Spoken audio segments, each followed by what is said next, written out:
এবার চিকিৎসা নিতে ফার্মেসিতে হাজির হনুমান। আপনার দেখে হয়তো মনে হতে পারে হনুমানটি খাবার খেতে এসেছে, কিন্তু না, সে এসেছে আহত হাতের চিকিৎসা নিতে। সে জানতো না ফার্মেসিতে পশুদের চিকিৎসা হয় কিনা, শুধু জানতো এখানে গেলে হয়তো মিলবে সাহায্য।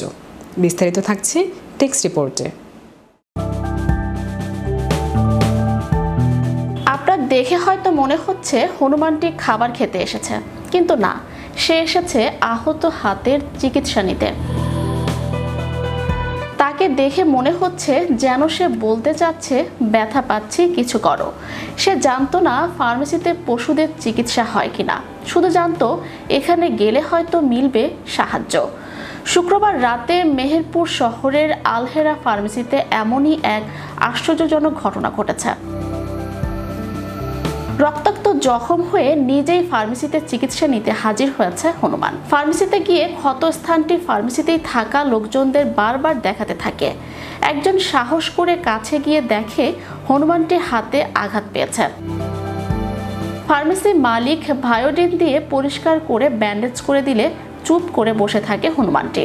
আর হনুমানের এমন কাণ্ড দেখতে ভিড় জমায় স্থানীয়রা। এ সময় কেউ পাউরুটি, কেউ কলা, আবার কেউ বিস্কুট খেতে দেয় হনুমানটিকে। কেউ কেউ হনুমানটির গায়ে হাত বুলিয়ে আদরও করে। একটু দ্রুত এসে ওইখানে বসলে আপনাকে, আমি তো ভয় পেয়ে গেছি। ফার্মেসির মালিক বলেন, এভাবে হনুমানটিকে ফার্মেসিতে ঢুকতে দেখে আমরা প্রথমে ভয় পেয়েছিলাম। সরিয়ে দেওয়ার চেষ্টা করলে হনুমানটি বারবার তার হাতের ক্ষতস্থানের দিকে ইশারা করছিল। কাছে গিয়ে দেখি তার হাত কেটে গেছে।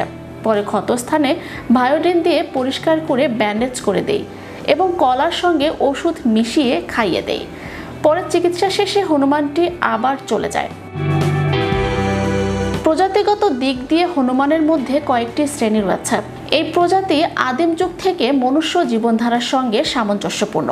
এদের আচার আচরণ, খাদ্যাভ্যাস, যৌন মিলন, সন্তান জন্ম সবই মানুষের জীবনের কাছাকাছি।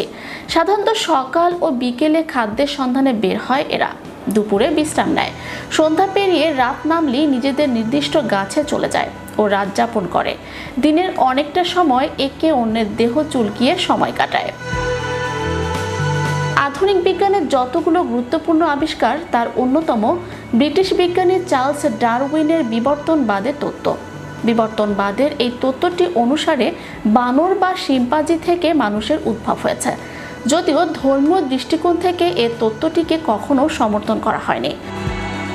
এছাড়াও বর্তমানে বিজ্ঞানীরা প্রকৃতি বিজ্ঞানী চার্লস রবার্ট ডারউইনের বিবর্তনবাদ তত্ত্বটিকে ভুল বলে দাবি করেছেন।